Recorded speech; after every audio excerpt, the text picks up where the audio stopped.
तो नमस्कार दोस्तों, मैं ओम प्रकाश मिर्चे। आज मैं आपको बताने जा रहा हूँ कि असल में कलर यानी कि रंग होता क्या है और हमें कोई भी वस्तु रंगीली कैसे दिखाई देती है। तो चलो दोस्तों, बिना देर किए वीडियो स्टार्ट करते हैं।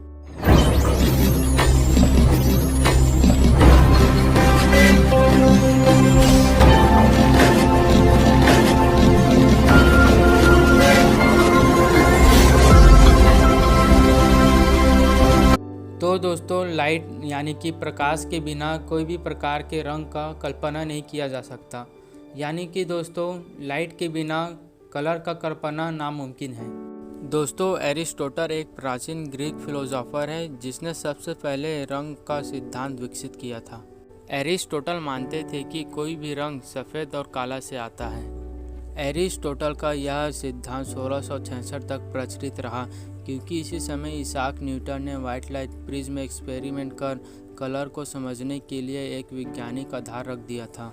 वाइट लाइट और प्रिज्म प्रयोग में न्यूटन ने देखा कि सूर्य से आने वाला सफ़ेद लाइट को प्रिज्म अलग अलग रंगों के लाइट में आपस में तोड़ देता है, जिसे हम देख सकते हैं। न्यूटन ने यह भी देखा कि जब अलग अलग रंगों के लाइट को प्रिज्म से पास कराते हैं तो यह सब वापस मिलकर वाइट लाइट बनाते हैं। तो दोस्तों, न्यूटन यह मानते हैं कि रंग प्रकाश का ही एक विशेषता है। दोस्तों, जब लाल और पीले रंग के लाइट को एक साथ एक ही मात्रा में सफ़ेद सतह पर गिराते हैं तो जो रंग का संकेत हमारे आँखों से दिमाग में जाएगा वह रंग संतरा रंग होगा। यानी कि दोस्तों, जब हम रेड और येलो कलर को मिलाते हैं तो हमें ऑरेंज कलर मिलता है। उसी प्रकार दोस्तों, लाल और हरा रंग को मिलाने पर हमें पीला रंग मिलता है। लाल और नीला रंग को मिलाने पर हमें बैंगनी रंग मिलता है और नीला और पीला रंग को मिलाने पर हमें हरा रंग मिलता है। तो चलो दोस्तों, अब बात कर लेते हैं कि हमें किसी भी वस्तु का रंग दिखाई कैसे देता है।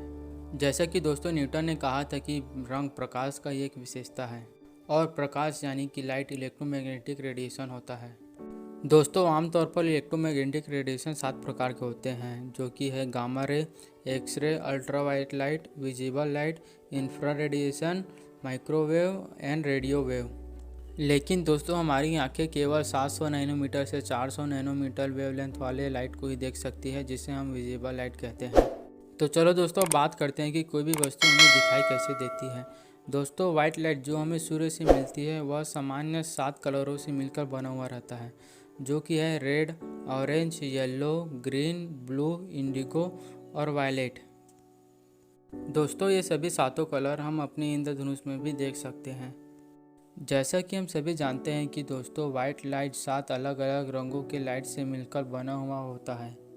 तो दोस्तों, सभी वस्तुओं का अपना अलग अलग खासियत होता है। कुछ वस्तुएं वाइट लाइट के सभी लाइट्स को ऑब्जर्व कर लेते हैं, यानी कि अवशोषित कर लेते हैं। तो कुछ ऑब्जेक्ट वाइट लाइट के सभी लाइट्स को वापस भेज देते हैं, यानी कि रिफ्लेक्ट कर देते हैं। और कुछ वस्तुएं वाइट लाइट के कुछ लाइट को अपने में अवशोषित कर कुछ लाइट को वापस बाहर भेज देते हैं। तो चलो दोस्तों, एप्पल का उदाहरण लेते हैं। चूँकि दोस्तों एप्पल का सतह लाल होता है तो आप सोच रहे होंगे कि एप्पल के सतह पर लाल रंग होगा।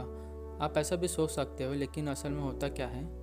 असल में ऐसा होता है कि दोस्तों, जब सूर्य के वाइट लाइट एप्पल के सतह पर पड़ता है तो एप्पल का सतह लाल रंग के लाइट को छोड़कर बाकी सभी रंगों के लाइट को अपने में अवशोषित कर लेता है और लाल रंग की लाइट एप्पल के सतह से टकराकर हमारी आंखों तक पहुंचता है, जिससे एप्पल का सतह हमें लाल दिखाई देता है। इसी प्रकार दोस्तों, जब कोई वस्तु वाइट लाइट के सभी रंगों के लाइट को वापस भेज देती है, यानी कि रिफ्लेक्ट कर देती है, तो हमें वह वस्तु का रंग सफ़ेद दिखाई देता है। इसी प्रकार जब कोई वस्तु वाइट लाइट के सभी रंगों के लाइट को अपने में अवशोषित कर लेती है तो वह वस्तु हमें काला दिखाई देती है। दोस्तों, कलाकार ब्लैक को कलर मानते हैं, लेकिन साइंटिस्ट ब्लैक को कलर नहीं मानते, क्योंकि वैज्ञानिक के अनुसार ब्लैक में कोई भी कलर उपस्थित नहीं होता। Black is the absence of all the colours. दोस्तों, हम कलर को ऐसे भी परिभाषित कर सकते हैं कि वह लाइट जो ऑब्जेक्ट से रिफ्लेक्ट होकर हमारी आंखों तक पहुंचती है, उसे हम कलर कहते हैं। दोस्तों, प्राइमरी कलर 3 होते हैं, लेकिन अलग अलग जगहों पर रंग अलग अलग बदल जाते हैं। जैसे कि traditionally primary colour red, yellow and blue है, लेकिन प्रिंटर्स और पेंट में primary colour magenta, yellow and cyan है। तो दोस्तों प्राइमरी कलर उसे कहते हैं जिसे मिलाकर दूसरे कलर्स बनाते हैं, जिसे हम सेकेंडरी कलर कहते हैं। सेकेंडरी कलर के उदाहरण से ग्रीन, ऑरेंज, वायलेट आदि कलर्स। अगर दोस्तों हम रेड, ब्लू और येलो को प्राइमरी कलर माने तो हमें सेकेंडरी कलर जैसे कि ऑरेंज बनाने के लिए रेड और येलो को मिलाना पड़ेगा। उसी तरह दोस्तों बैंगनी रंग के लिए हमें लाल और नीला को मिलाना पड़ेगा और हरे रंग के लिए हमें नीला और पीला को मिलाना पड़ेगा। दोस्तों अलग अलग रंगों के लाइट का अपना अलग अलग वेवलेंथ होता है, लेकिन दोस्तों सबसे बड़ा वेवलेंथ वाला लाइट जिसे मनुष्य देख सकता है वह रेड लाइट है और सबसे छोटा वेवलेंथ का लाइट जिसे मनुष्य देख सकता है वह वायलेट कलर का लाइट होता है। तो दोस्तों इंफ्रारेड रेडिएशन का वेवलेंथ रेड लाइट के वेवलेंथ से ज़्यादा लंबा होता है, लेकिन दोस्तों इसे मनुष्य देख नहीं सकता। लेकिन दोस्तों इससे निकलने वाले ताप को मनुष्य महसूस ज़रूर कर सकता है। और दोस्तों अल्ट्रावायलेट लाइट का सबसे छोटा वेवलेंथ होता है, लेकिन दोस्तों मनुष्य इसे देख नहीं सकता। लेकिन कुछ पक्षियाँ और मधुमक्खियाँ अल्ट्रावायलेट लाइट को देख सकती है। तो दोस्तों रंगों को मूड यानी कि मनोदशा के आधार पर दो भागों में बांटा गया है, पहला वार्म कलर एंड दूसरा कोल्ड कलर। तो दोस्तों वार्म कलर के उदाहरण है रेड, येलो, ऑरेंज और इन्हीं रंगों को मिलाकर बनाया हुआ दूसरे रंग। और दोस्तों कोल्ड कलर के उदाहरण है ब्लू, ग्रीन, पर्पल और इन्हीं रंगों को मिलाकर बनाया हुआ दूसरे रंग। दोस्तों ब्लैक, वाइट और ग्रे कलर को हम न्यूट्रल कलर कहते हैं। तो दोस्तों बड़े बड़े डिजाइनर चीज़ों को छोटा और बड़ा दिखाने के लिए कलर्स का उपयोग करते हैं। जैसा कि दोस्तों अगर डिजाइनर को छोटे से जगह और रूम को बड़ा दिखाना है तो वह उसे सफ़ेद रंग से पेंट करता है।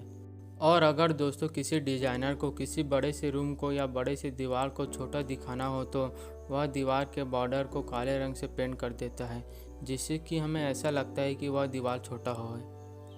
तो दोस्तों आखिरी में निष्कर्ष यह निकलता है कि कलर एक इलेक्ट्रोमैग्नेटिक रेडिएशन है 700 से 400 नैनोमीटर वेवलेंथ तक का, जो कि विजिबल लाइट कहलाता है। और इस विजिबल लाइट को हमारी आंखें और दिमाग कलर में ट्रांसलेट करती है। तो निष्कर्ष यह है कि दोस्तों किसी वस्तु के पास अपना खुद का कलर नहीं होता। जब उस वस्तु पर लाइट पड़ती है तो वह लाइट हमें कलर दिखाई देती है। तो धन्यवाद दोस्तों, और मिलेंगे किसी और इंटरेस्टिंग वीडियो के साथ।